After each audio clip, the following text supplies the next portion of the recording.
Doncs avui parlem d'intel·ligència artificial i de l'internet de les coses aquí, a l'E-Engine Podcast. E-Engine Podcast. L'altra forma de veure l'enginyeria. Amb el suport d'Enginyers Garraf Penedès.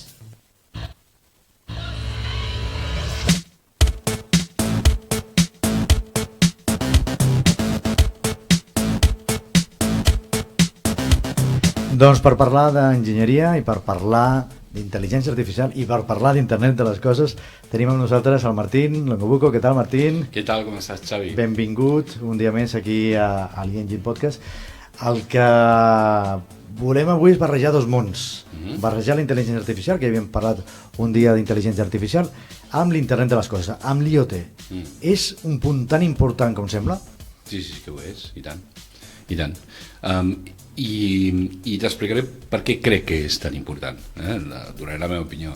El 80% de les dades que tenim a internet són dades no estructurades. Què vol dir? Doncs estan en format de vídeo, d'àudio, estan en format que és de difícil etiquetatge, és a dir, de difícil estructuració de contingut. És a dir, imagina que un ordinador tingui d'interpretar un vídeo per saber de què va aquest vídeo. No és tan fàcil com tenir, per posar un exemple, una altra dada estructurada, com pot ser la temperatura que ve d'un termòmetre, que ens ve d'un sensor de temperatura i que es fica en una base de dades. Però que són moltes dades, perquè hi ha moltes lectures, però que realment la dada té poca... És molt petita, però està ben estructurada.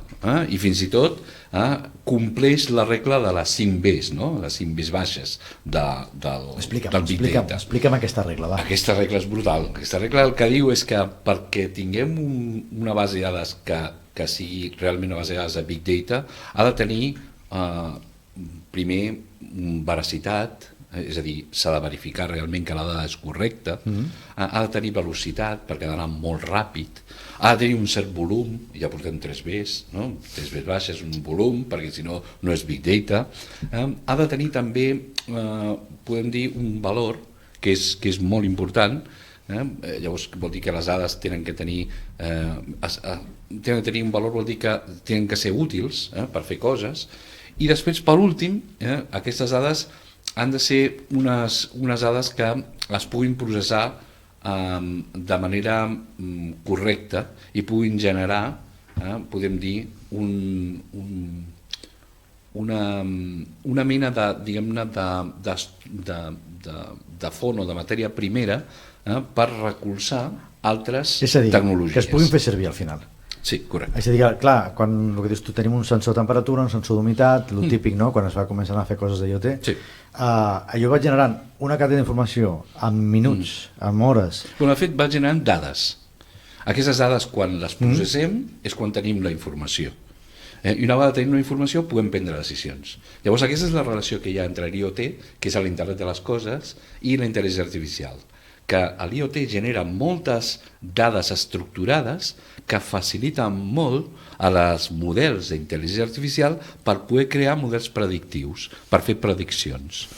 Però al final t'estàs basant, és a dir, a partir de les dades que tu tens, de tota aquesta quantitat d'informació, de temperatures, humitats, que això està obert, això està tancat, és a dir, el que fas és, el més difícil és endreçar-les i d'alguna forma treure una informació útil, no? Correcte. Posaré un exemple. Imaginem que posem un sensor de vibració amb un motor, compressor, d'una nevera, per posar un exemple, no? I això va donant dades de vibracions. Aquestes dades de vibracions es tradueixen en uns valors d'un acceleròmetre que vam agafant. I de cop i volta, passant el temps, aquest motor es fa malbé, per alguna raó. Llavors, en el moment que es fa malbé, nosaltres podem analitzar totes les dades que abans que el motor es fes malbé tenim a la nostra disposició. D'aquesta manera podem ensinistrar, podem entrenar a un model d'intel·ligència artificial perquè quan trobi aquestes anomalies dintre d'aquest model pugui dir, compte, potser aquest motor d'aquí a no res es farà malbé. Llavors els models predictius, a mesura que tenen dades d'aquesta qualitat, d'aquest volum, valor i aquestes 4 o 5 Bs, com vulguem, que ens ajuden, poden fer que aquests models siguin cada vegada més efectius, poden ser molt més exactes en la seva predicció. Per tant, una d'aquestes aplicacions importants és la predicció, Sí, és a dir, veure el que passarà a partir de totes les dades que tenim, que anem recollint d'aquest internet de les coses, que al final s'han pujat amb un núvol a no sé on, que està a Wisconsin, per dir alguna cosa. Wisconsin, podem dir Wisconsin, sí. I a partir d'aquí, la importància de preveure el que passarà, bé sigui amb una màquina, bé sigui amb un comportament, per exemple, poblacional, no? Correcte, podem començar també a barrejar dades de diferents fonts, és a dir, què passa si la situació d'aquest motor es veu afectada per la humitat externa, o per la pressió, o per la temperatura externa. Podem agafar dades públiques, privades, les podem començar a ficar dintre d'aquest dataset que cada vegada serà més precís a l'hora d'afinar una miqueta més la seva predicció. Quan parlem d'aquest internet de les coses, que clar, en aquests moments estem traient dades tant a nivell particular, perquè, per exemple, sabem que els rumbes que tenim a casa, hi ha alguns que envien informació del que estan fent i altres que poden ser més públics o més genèrics. Aquesta informació, tota aquesta informació, un cop endreçada, té molt de valor? Hi ha empreses que estan fent negoci amb aquestes dades? Sí, i tant. Hi ha empreses que es diuen data brokers, que tenen marketplace, o sigui, llocs on tu pots ficar les dades teves de la teva empresa i les pots vendre. Imagina que tu ets una empresa que fabrica, no sé, llaunes, no? Llavors poses les teves dades en aquest marketplace, en aquest lloc. Hi ha empreses que fabriquen màquines per fer llaunes que potser estan molt interessats en les teves dades. Per què? Doncs per saber exactament amb aquestes dades quin és el comportament de les màquines, o bé de la competència o bé de les teves, de les seves mateixes. Llavors, què és el que fa servir tot això? Home, va molt bé. També imagina't que les dades no siguin dades que siguin, diguem-ne, no biomètriques. Imaginem les dades biomètriques, és a dir, fetes per sensors que agafen dades del nostre cos, pressió sanguínia, temperatura, tensió galvànica de la pell, etc. Totes aquestes dades degudament anonimitzades, és a dir, sense que estiguin relacionades amb la persona, es poden fer servir per crear models predictius per malalties, per control d'epidèmies, etc. És a dir, realment la gran potència que té l'IoT és que és un sistema, l'Internet de les Coses pot generar una gran quantitat de dades estructurades d'un gran valor i d'un gran volum, i això permet que els models puguin generalitzar de manera més efectiva. M'estàs dient, per tant, que jo, que tinc una empresa, per exemple, parlant dels rumbes, aquests que parlem abans, no? Que tinc una empresa que potser m'està agafant de forma anònima o no, se suposa que de forma anònima, per exemple, les dimensions de casa meva, jo sé que a casa meva té uns 90 metres quadrats, que la netejo 3 cops al dia. Aquesta informació, jo com a empresa, i estic parlant d'una empresa gran, o potser una empresa petita que té, per exemple, màquines de vending, i sap el comportament de la seva gent. Aquestes empreses poden arribar a fer calés, no sé si molts o pocs, a partir d'alguna forma d'aquesta informació que tenen. Entenem que sempre es tracta de forma anònima, és a dir, per màquines de vending, jo sé que des de les 9 al matí a les 10 del matí a la màquina de vending que tinc a la plaça Catalunya estic venent barrites energètiques. Jo això puc fer servir. Les empreses són conscients de que aquesta informació que poden tenir la poden fer servir o la poden vendre o poden treballar amb ella o poden tenir uns ingressos a través d'això? I tant. Et posaré un exemple. Nosaltres, a la nostra empresa, ens dediquem a fer aparells Internet de les Coses. Llavors, tenim un client, de fet tenim més d'un que es dedica a això, que són màquines de vending, i tenim un sensor de temperatura ficats a cadascuna d'aquestes màquines. Què és el que veiem? Doncs veiem la corba de temperatura i podem saber quan de cop i volta aquesta temperatura puja molt ràpidament perquè hi ha algú que ha obert la màquina per ficar mercaderia dintre. Llavors, podem controlar no únicament i exclusivament si la temperatura es manté de manera correcta la cadena de fred, sinó a més quan i a quina hora s'ha fet el canvi o s'ha fet una reposició de mercaderia dintre de la màquina. O sigui que només amb el sensor de temperatura. Només amb un sensor de temperatura. Si no estàs tenint sensors d'obertura de la porta, saps si la porta està oberta o està tancada? No ens cal. Llavors, Perquè imagina't ara si això el fiques en un model d'intel·ligència artificial i comences a barrejar dades que venen de fora, dades fins i tot públiques, que es poden fer servir gratuïtament i que el govern posa a disposició de les empreses i dels ciutadans. Això està passant en aquest país ara o estan passant en altres països? Això de que els governs estan disposant big data, grans dades a les sense cap empreses? dubte, i fins i tot hi ha la possibilitat de crear models que estiguin prèviament, diguem-ne, entrenats. És a dir, hi ha empreses que entrenen aquests models i després et deixen aquest model perquè tu puguis fer més ràpid això que vols fer perquè aquest model ja està entrenat, o sigui, ja ha après. Imagina't que tu vols combinar, tens una càmera, ¿vale? I aquesta càmera tu li vols controlar que ningú trepitgi el teu jardí. Hi ha un noi que ha fet una cosa absolutament increïble. Ha ficat un aspersor al seu jardí, de manera que si qualsevol trepitja el seu jardí que no té balles, automàticament connecta l'aspersor. I d'aquesta manera... Però fa a través de la càmera, vols dir? Ho fa a través de la càmera. Té una càmera, llavors, què ha fet servir? Ha fet servir un algoritme, un model, de fet, un model prèviament entrenat, i ha agafat les dades que li ve de la càmera.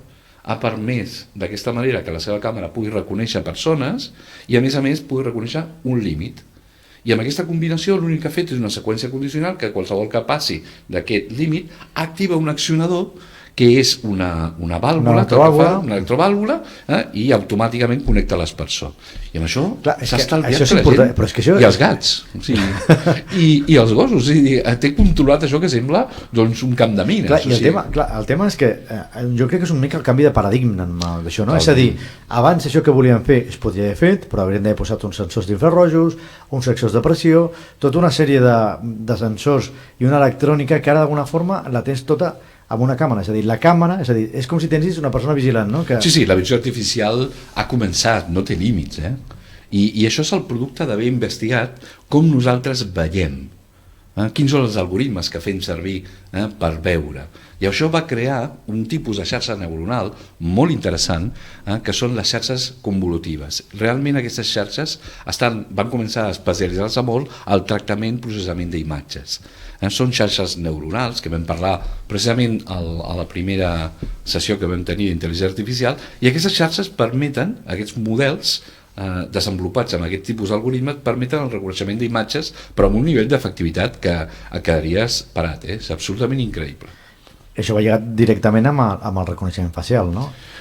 Es pot lligar, però és que a més aquests models ara es poden lligar i poden treballar junts. Imagina't que tens un model que està entrenat per fer reconeixement d'imatges i un altre model que està entrenat per fer, per dir alguna cosa, pintura digital, pintura artística digital. Sí. Quan es combinen els dos models es pot crear una cosa molt semblant a un dissenyador.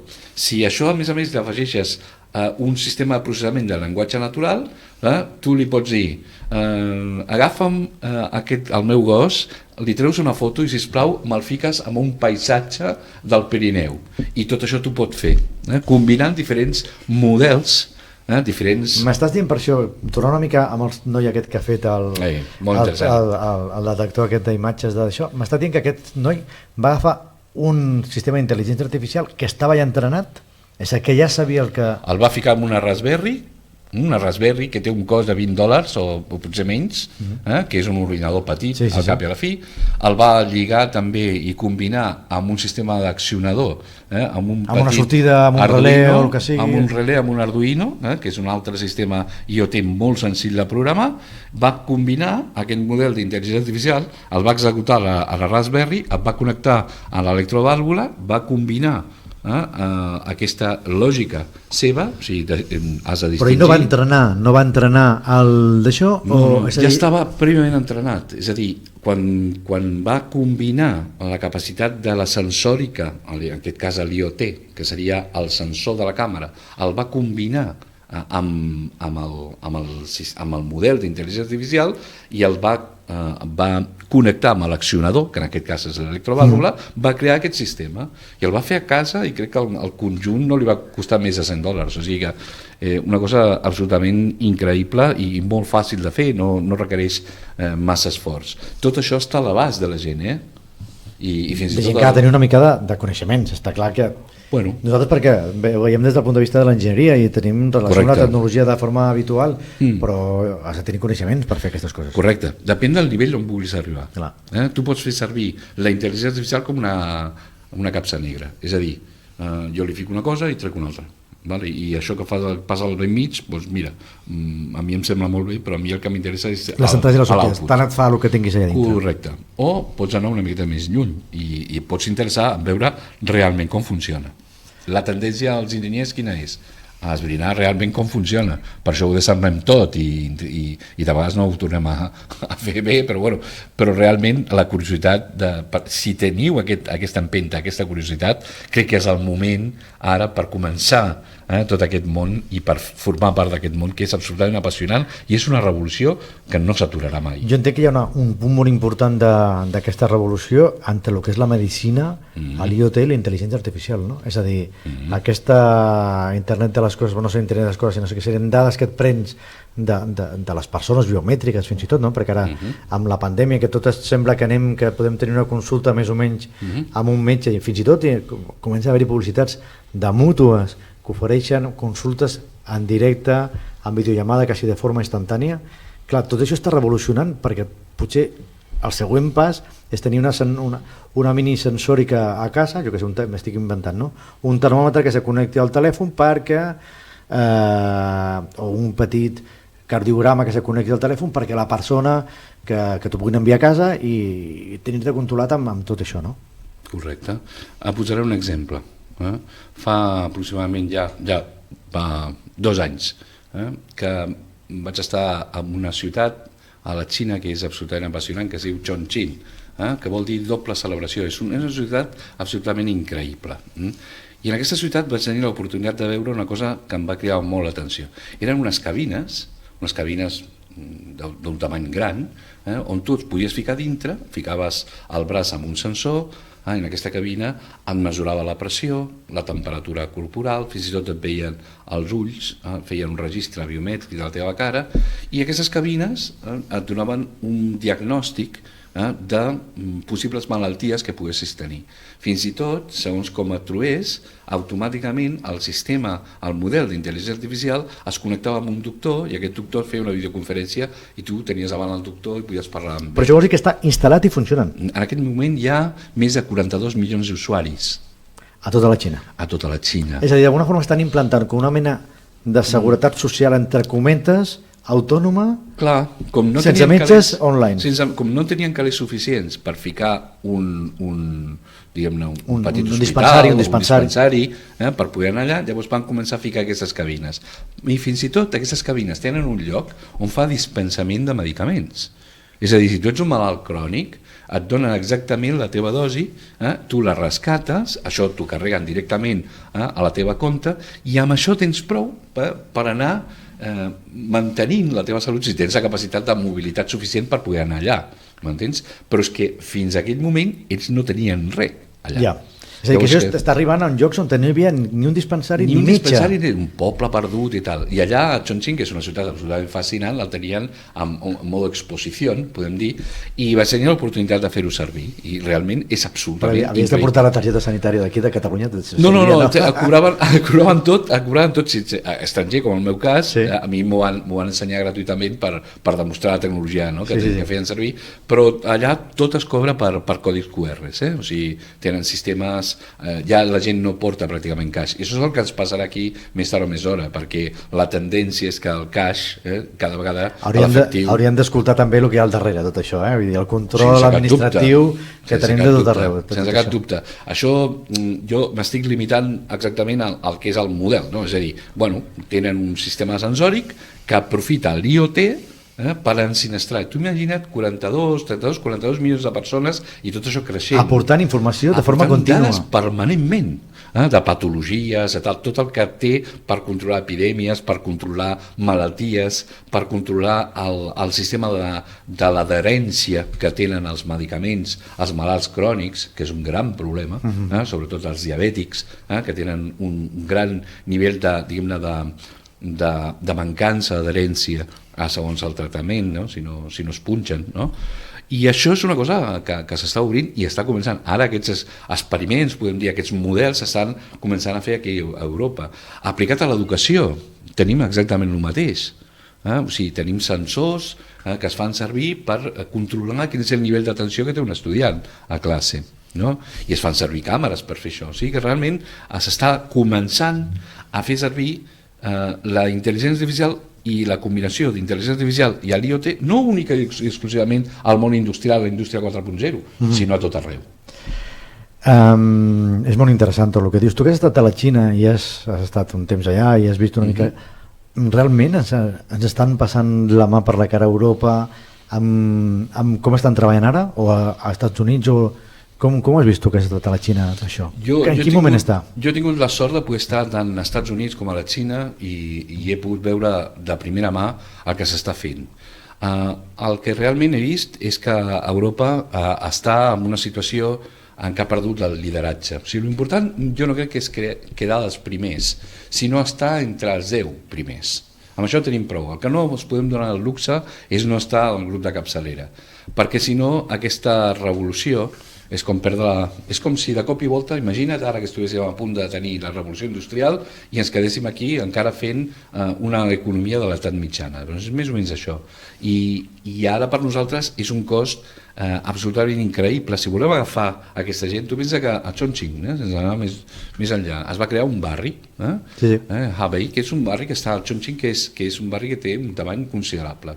Pensa que tota la província de Chongqing té aproximadament uns 45 milions de persones, és a dir, més o menys la mateixa població que té Espanya. No? Llavors el tema és que van crear un barri a la capital i aquest barri té 1.200 empreses que es dediquen únicament i exclusivament a la investigació i desenvolupament de models d'intel·ligència artificial. Llavors, clar, tot això fa que de cop i volta el govern xinès estigui invertint a l'equivalent a 2,8, em sembla, 2,8 vegades el producte interior brut de tota Espanya, única i exclusivament en investigació d'intel·ligència artificial. Estem parlant de molts calés. Als Estats Units estan fent coses absolutament increïbles. L'MIT, per posar un exemple, està en un nivell estratosfèric. Ja està començant a combinar a Google computació quàntica amb models d'intel·ligència artificial.